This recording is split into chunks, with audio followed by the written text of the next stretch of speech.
He was inside the car throughout till daybreak. When it is around 3 a.m., he said some of the boys inside the house came out. In the process of opening the gates, they discover where he parked, so they have to knock the window and said, good, you have to take us to where we want to get drugs for Mohbad around 3 a.m. Sunday stroke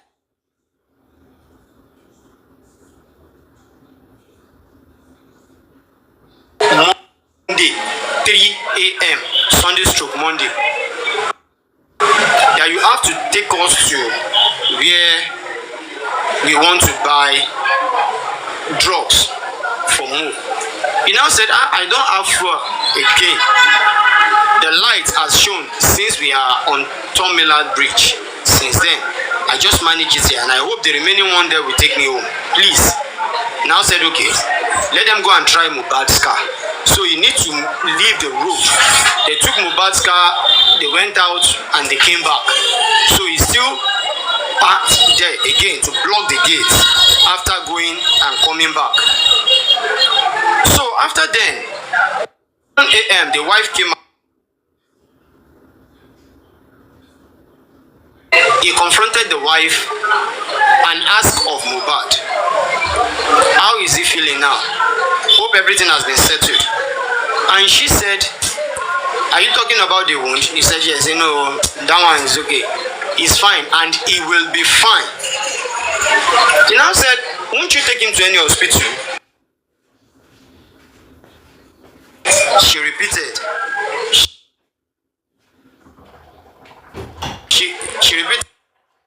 repeated. She repeated, he will be fine. Said, okay, no problem. In as much he's going to be fine.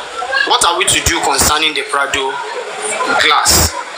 So he said, okay, don't worry. When I got in now, I'll talk to Mohbad. So she closed the gate and went back inside. And you know, till around after 11, 12, when they came out to tell him that, okay, so person has been contacted, go to so place to fix your glass, we've sorted everything out. And house. And the SAN asked from, let's say 11, when you're about to leave the show, till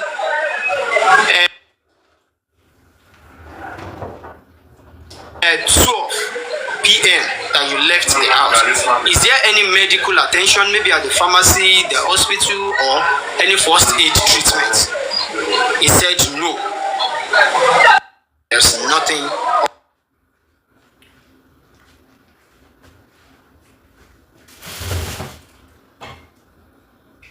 Such.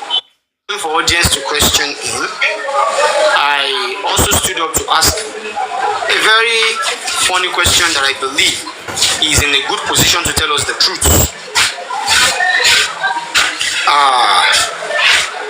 And the driver did not say they gave him money to repair the glass. He said they connect him to where he's going to repair the glass. That's what he said. So,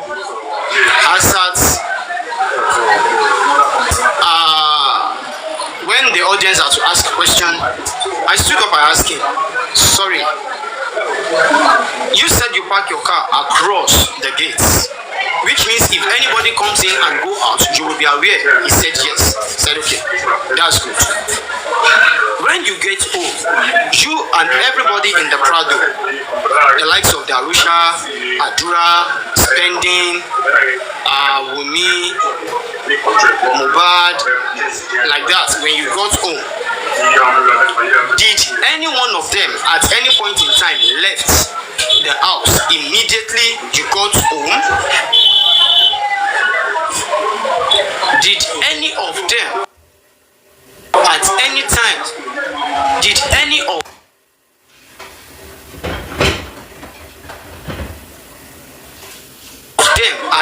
anytime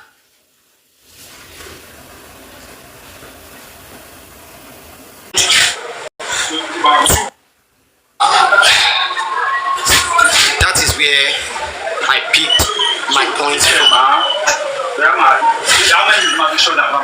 Why are they telling us different stories? Every inquest, different stories. Lifestyle said when they got home, he left as early as possible in the morning. Darusha said immediately they got home as 2 a.m., he left as at that 2 a.m. Spending said he once said he was in the house, he saw Mohbad in the morning, he left in the night. He later said no, it was he didn't get himself well based on what happened and all that. That immediately they got home, he also left the house. Now, Fidelis said that absolutely none of them left the compound till 12 p.m. when he left.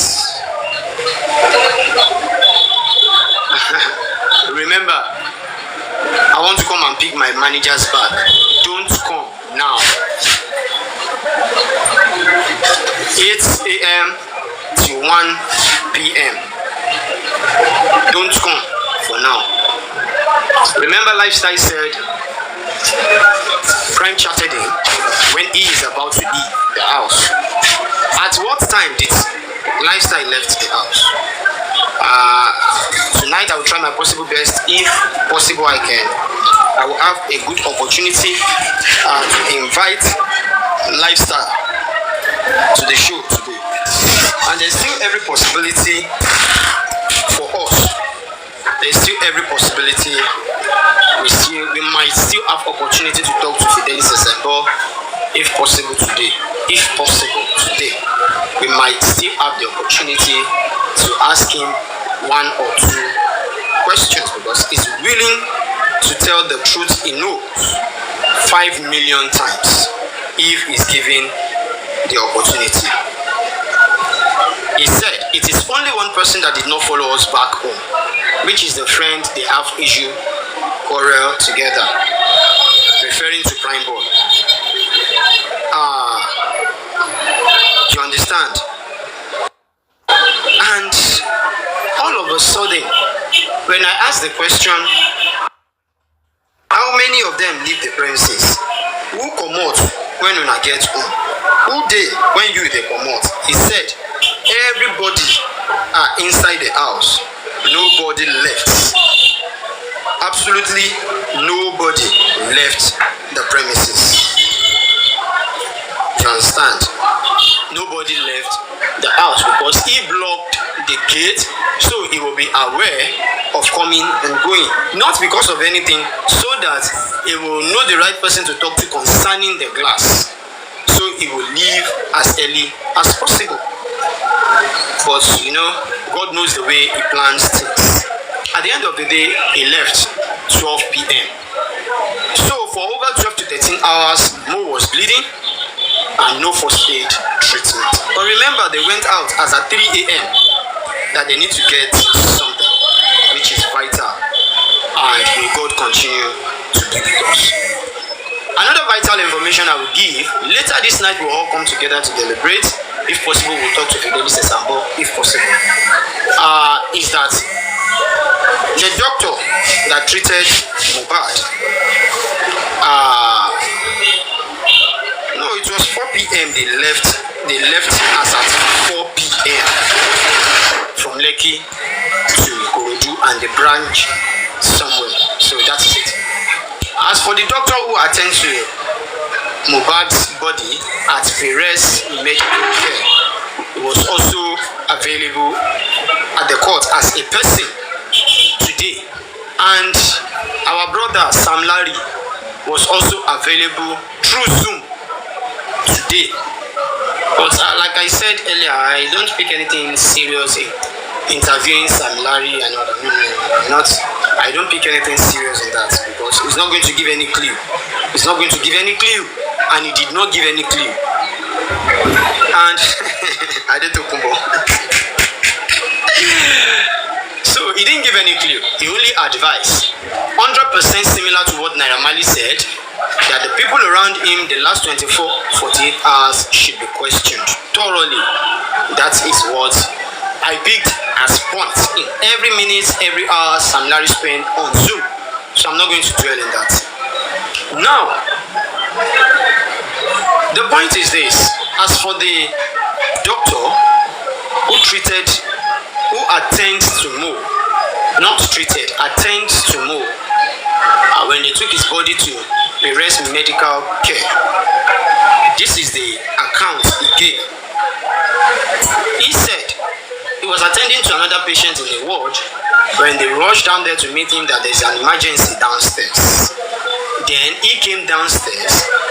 He found a crowd of about 4 to 5 guys, looking very worried. Some are putting their hands in their head, crying. Some are saying, Imole. So he walked down there and he asked what happened. And while questioning them, he's trying to attend to the person on a stretcher who happens to be Mohbad.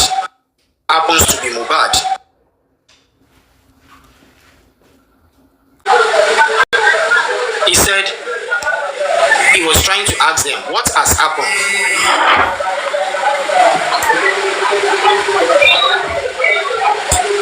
So he said he was asking them what happened to this person. So they are giving response. They said he just collapsed at home. He collapsed. How can what happened to him that makes him to collapse? Said he had an injury, he had a cut in his arm, then a nurse came to treat him, then he convulsed and he collapsed. He said, okay, like how long? They said not quite long. That is the word. Not quite long. That's what they said, not quite long. So he was like, okay, we can resuscitate him. He said, this medical term. He started, pressing his chest and all that. When he felt this could not help, okay, he tried to open his mouth to use another method. That is when he discovered that the body has already still. Thank you.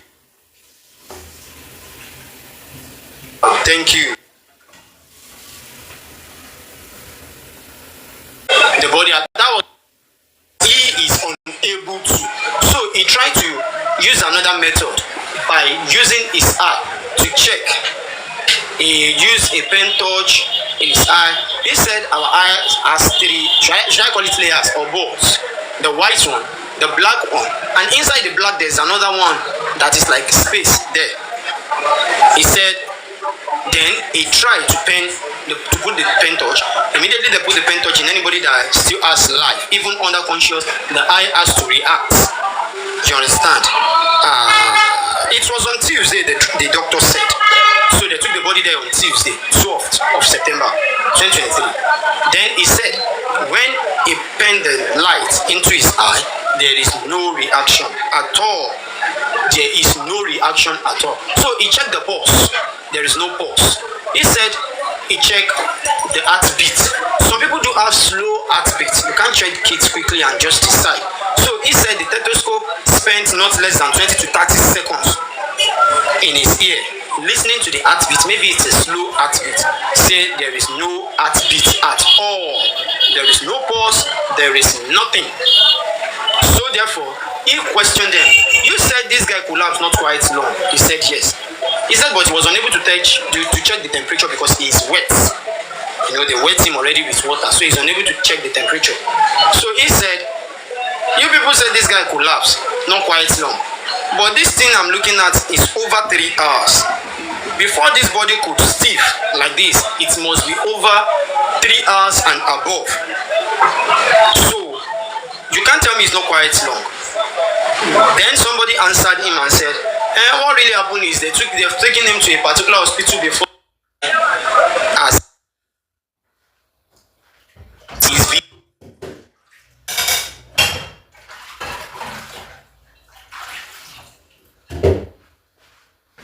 ID brought in dead as SCATT. as for periods in his own physical examination to Mohbad's body.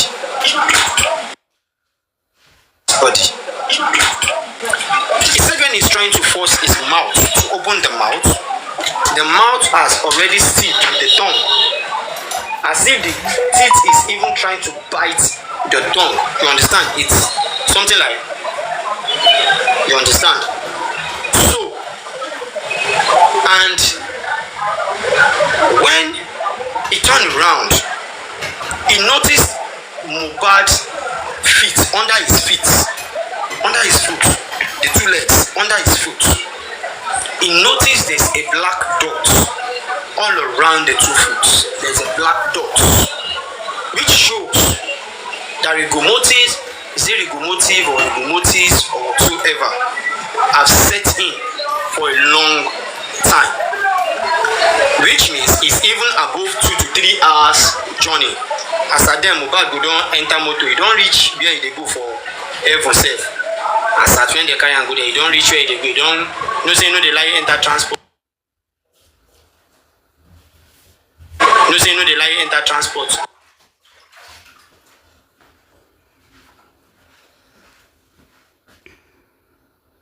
Are unavailable yet. We don't know.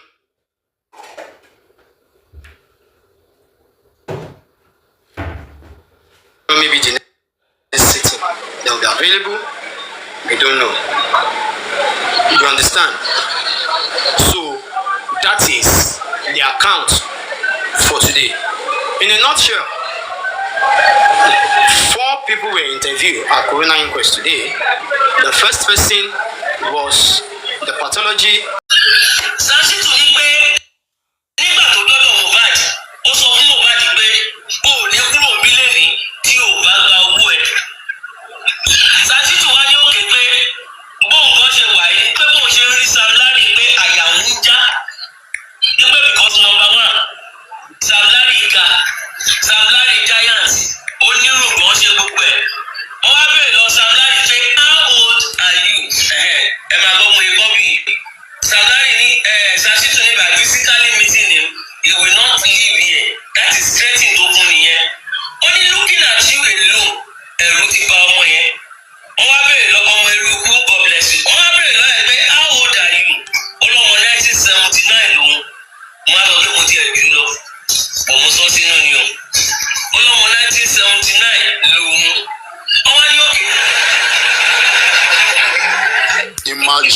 Imagine.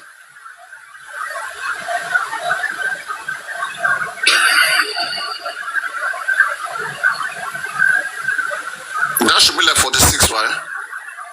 Their network. 1979.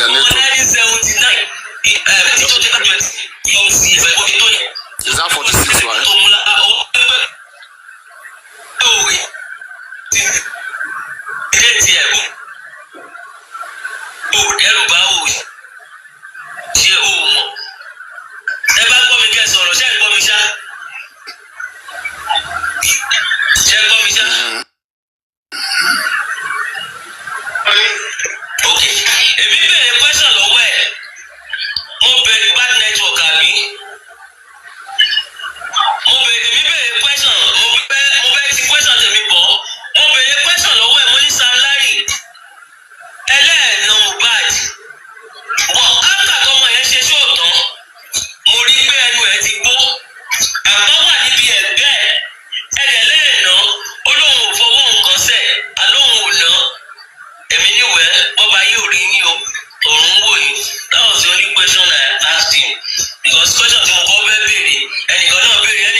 Can you now spot the traceability about the video? What Adura was saying about the 3 seconds video? Can you spot? exactly. Tani wọ́n gbé sí nígbà yẹn. Ó ní 2013 ni. Ó ní 2013. And all sessions get to. Ó lóun ní proof ẹ̀ bóun sì lè gbé wá lórí Snapchat o. Ó lóun ní proof ẹ̀. Okay. Wọ́n wá bèèrè lọ́wọ́ ẹ̀ pé under the law, ìpè sọ́mọ̀ pé that is a threat to his life. Ó lóun wò pé that is the only way tó lè gbowó lọ́wọ́ ẹ̀. Ó pé that is the only way tó ń fi lè rówó ń gbà lọ́wọ́ ẹ̀. Wọ́n wá bèèrè lọ́wọ́ ẹ̀ pé do you tell your lawyer? Ó ní yes.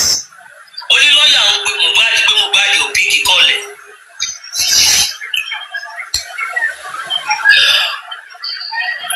Ó ní tí ò bá gbàgbọ́ pé okay wọ́n sọ ti social media sí kò gbàgbọ́. Ọba sáyẹ́nsì tún wá sọ fún pé okay ńgbà tó sọ pé okay gbogbo ọ̀rọ̀ yìí o irọ́ ni òòlù torí pé ó ti kú òòlù accepted. Ìpè pọ̀ tí nǹkan tó sọ níwájú adájọ́ ni pé nígbà tó rí ọmọ yẹn kò sọ fún pé kò ní lọ níbí lẹ́ni ọ̀ǹtì tó bá gbogbo ẹ̀. Ó ní pé kò ní lọ níbí lẹ́ni pé don't you know that is a threat? Ìwọ tó gbọ́ báyìí tó wá lọ bá ọmọ mi tó ti ń ya fídíò ẹ̀ tó wá sọ fún pé kò ní kúrò bí pé tó àbá tiẹ̀ rí gbogbo ẹ̀ bẹ́ẹ̀ tó sọ níwájú adájọ́ kan bí ó ní àgbà tó ń wò pé kí o lépe tó ń lè fi gbogbo lọ́wọ́ ẹ̀ nìyẹn pé so nǹkan tó jẹ́ kó sọ bẹ́ẹ̀ pé Zlatan ọ̀dẹ̀ jẹ́ kó ń fa wàhálà pé Zlatan sọ fún un pé kó wọ́n á ti kankan pé òun ju owó yẹn lọ. Wọ́n wá bèèrè láì pé do you know that Mohbad petition you? Ó dẹ̀ ní pé bẹ́ẹ̀ ni.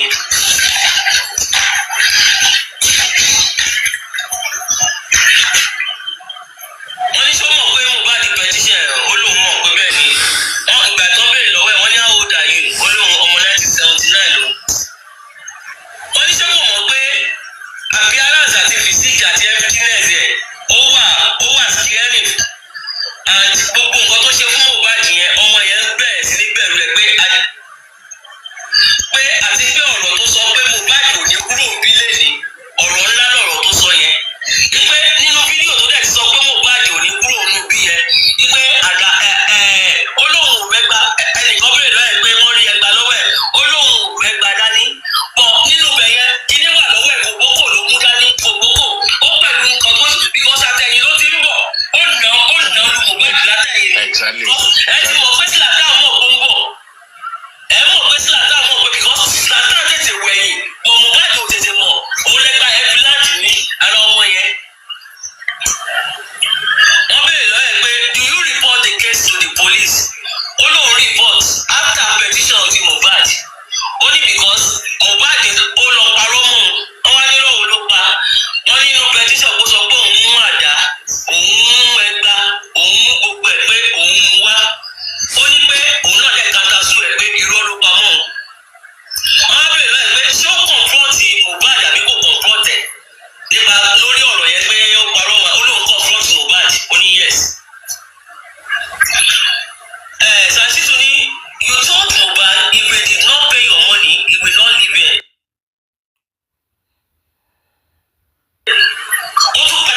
fídíò yẹn pé nígbà táwọn kúrò bẹ́ẹ̀ pé ṣe gbogbo àwọn padà lọ ìpàdé including Mohbad. Àwọn àgbàgbé tó pé kò sí ọdún tó ṣẹlẹ̀. Wọ́n bẹ̀rẹ̀ báyìí pé ṣé ó dẹ̀ wá gba 2 million yẹn lọ́wọ́ má dàbí kó gba 2 million. Olùkọ́ ògbà. Now, ibi tí mo fẹ́ kí. Hello, Jamala. You went to meet Jamala. Yet Mohbad sued. Yet 2 days later, Mohbad sued you. Petition. Only late Mohbad. Only do you know Mohbad later died. Yes.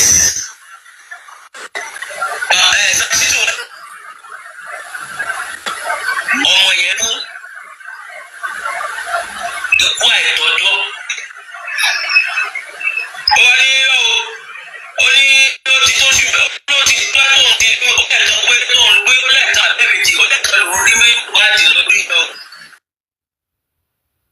Ó rẹ̀ sí láti mú wádìí tó gbọ́ o pé ìṣẹ̀lẹ̀ yẹn ni ó ṣẹlẹ̀. Náà ibi tí mo fẹ́ gbà jáde nìyí sí. Wọ́n wá bèèrè lọ́wọ́ ẹ̀ pé ṣó lè sí ṣé ẹ bá mi sọ̀rọ̀ ni? Ṣé ẹ bá mi sọ̀rọ̀ ni? Okay. Wọ́n wá bèèrè lọ́wọ́ ẹ̀ pé ṣé ó lè fún wa ní proof nǹkan tó fi san 2 million naira fún Mohbad.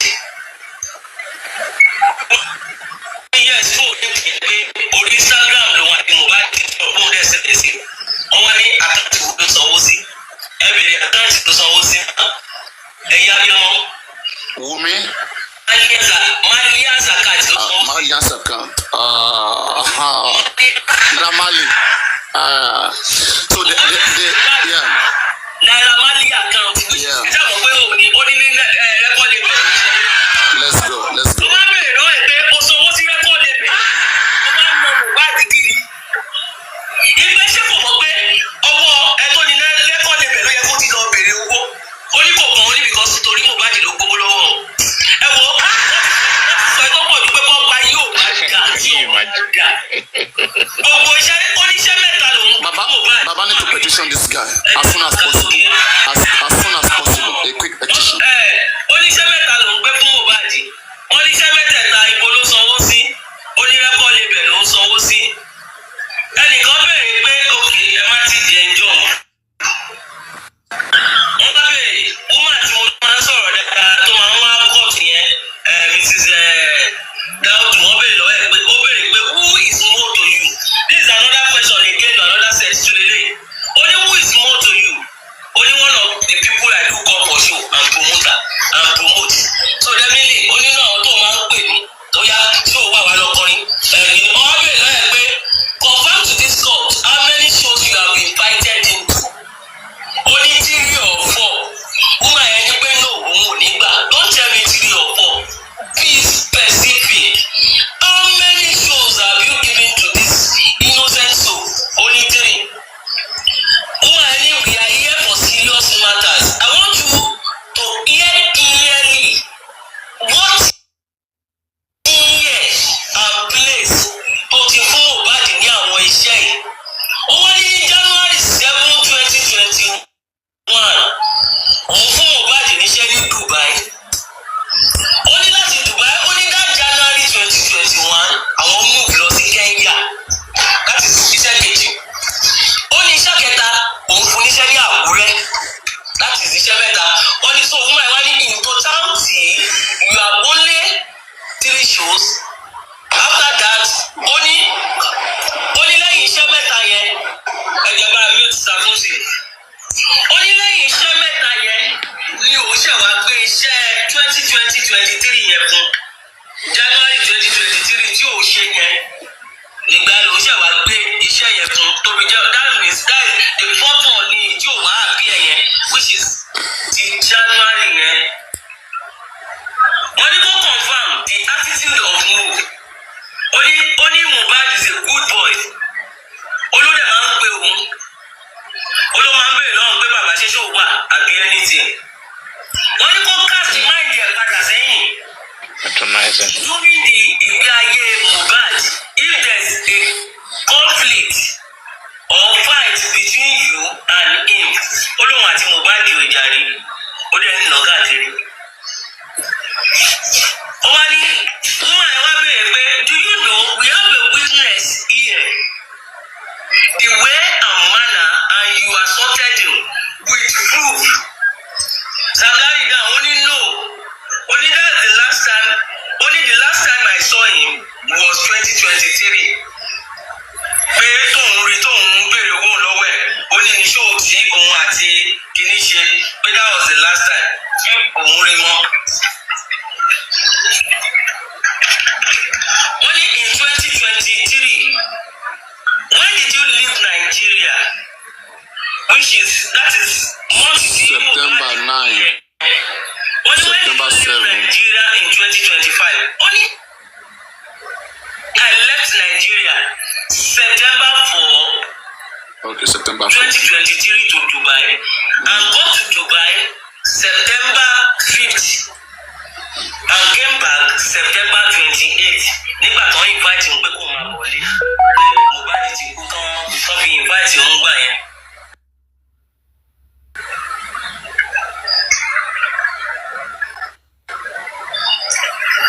Wọ́n ní nígbà tó bá Mohbad sọ̀rọ̀ níbi beach pé báwo ló ṣe lọ. Kò dáhùn bẹ́ẹ̀ yẹn, ó dà pé kò gbọ́ kíní yẹn lọ. Wọ́n wá béèrè lọ́wọ́ ẹ̀ pé ìgbà tí kíní yẹn máa padà wá. Ó ní how do you describe the video on social media where you beat Mo and said you did not beat him? But the woman said about the video when Mo was shooting, Sam Larry is beating him. But Sam Larry ní pé òun ò ná o. Èsì tó sọ Ọlọ́run ò ná. Ó ní kò sẹ́ni tó wà bẹ́ẹ̀ pé àtàṣọ yẹn gan àwọn padà lọ jàmọ̀là. Gbogbo abátúndé àmọ̀là yìí náà ni. Woman ẹ tún bẹ̀rẹ̀ pé do you receive any petition from Mo? When was it? And do you appear? Olóhùn tòótọ́ ló fún òun ní petition. We don't know why they are eating amalama. Only do you receive any petition? Only yes. Only when? Only òun ò lè rántí mọ́. Only because ó ti pẹ́. Only he can't remember. Ọmọ abẹ́rẹ́ lọ́wọ́ pé ṣé ó appear? Olóhùn lọ síbẹ̀ ìpè bọ̀tì. Onígbà tó ń dẹ̀ débẹ̀ tó ń rí kó parọ́ mọ́ òun lòun ṣe counter sue ẹ̀. Ọmọ abẹ́rẹ́ pé do you know we have a witness that says you did not appear. That is ìyẹn ṣe mọ̀ pé lọ́ọ̀yà wá last time tí lọ́ọ̀yà sọ pé kò yọjú. Sọ pé kò yọjú pé tó mọ̀ pé a ní lọ́ọ̀yà tó sọ pé kò appear. Ó ní àdì the witness yẹn tó wá sọ pé àwọn ní fídíò ibi tó ti lù ú tó ti búlì ẹ̀.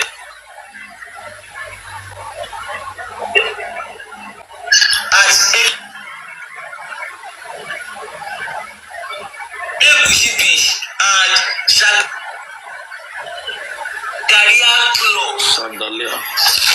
Everythin and Shagaria Club. Woman ẹ wá béèrè. Ó ní what happen at Shagaria Club. Ó wá ní pé àwọn méjì.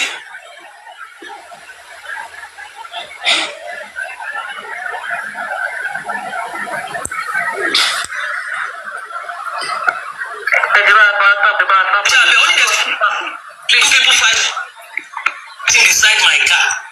Ní Shagaria yẹn ni o. Kìtú ṣe ti bi tí ó ti lọ ya fídíò yẹn o. Ó ní there are two people fighting beside my car and I was trying to separate them. And olóòwò wá ń try àti separate them.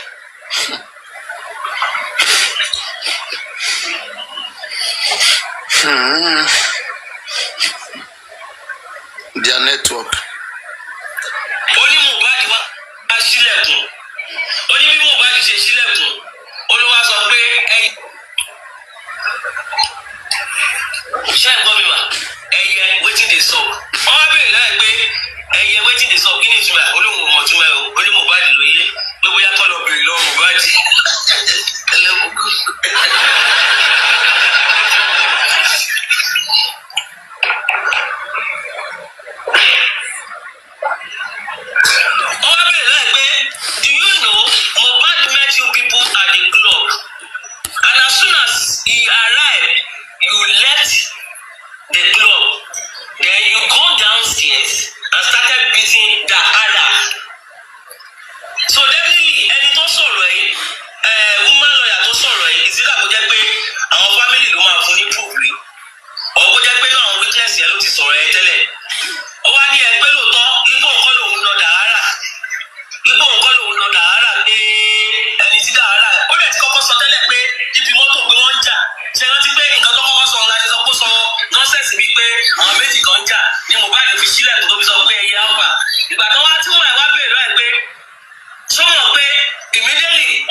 olóbi wá sọ pé ó jẹ èèyàn lówó ipò jẹ ẹni tó jẹ lówó ló ná yẹn wọ́n bèèrè lọ́yẹ̀ pé owó kíni olóhùn ò mọ̀ yẹn o wọ́n lówó kíni àwa ní owó ẹ̀ náà ni Mohbad olójẹ lówó ìyá ẹ̀ náà tiẹ̀ ti kọ́ mi mọ́ SOJ owó ẹ̀ náà ni oní Mohbad olójẹ lówó ó tún kọ́ dàárà onídàárà jẹ lówó ni wọ́n bèèrè lọ́yẹ̀ pé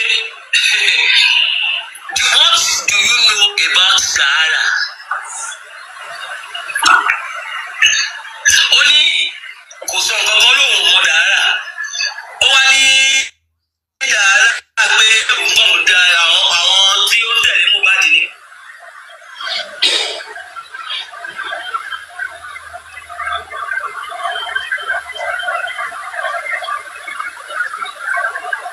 Sọ̀rọ̀ ó ní pẹ́lẹ́gbẹ̀ẹ́ mọ́tò lọ ti ń jà but now gbà tí wọ́n máa wá jẹ́ kó mọ̀ pé kí ló ṣẹlẹ̀ nígbà tó kúrò lókè tó lọ sísàlẹ̀ tó wá tó sọ pé wọ́n wá gíù nísàlẹ̀ ni bí mo ṣe débẹ̀ ni ẹ wá bèèrè lọ pé ẹyẹ wọ́n ti sáfìlì. ẹni tún béèrè question what did you do to Ajíṣekiri Ayọ̀bámi Sultan that you broke a bottle ó wá ní òun kọ́ pé àwọn boys ni wọ́n ṣe wọ̀nyẹn kó nǹkan pé Satan which is Ajíṣekiri Ayọ̀bámi Satan yẹn ipò òun ló fọ́gbò ipò bó ṣe fọ́gbò yẹn làwọn boys wọn bẹ̀rẹ̀ sí ní lé tán lé lọ ó lọ́ lé lọ níwọ̀n ọ̀nà rárá ìkúmọ̀ ẹ̀ wá bẹ̀rẹ̀ lọ́ọ̀ pé o léèyàn gbogbo ẹ wá nà ẹ kàn lé pé kó máa lọ ẹ wá fi sílẹ̀. Woman tún bẹ̀rẹ̀ again what did you do to Ajíṣekiri Ayọ̀bámi Sultan when he broke a bottle? Only boys sent him away they did not beat anyone only wọn lu ẹnìkan tán only wọn kàn lé lọ ni. Sàṣìtì wá dìde ó ló máa jẹ́rìí níwájú Ọlọ́run lọ́jọ́ okay ṣé jíjẹ bámi ló jẹ́ Sultana okay me I don't know. Sultan. Bàbá Sàṣìtì wá sọ fún pé ó ní ìgbé ìdí àlìkíámà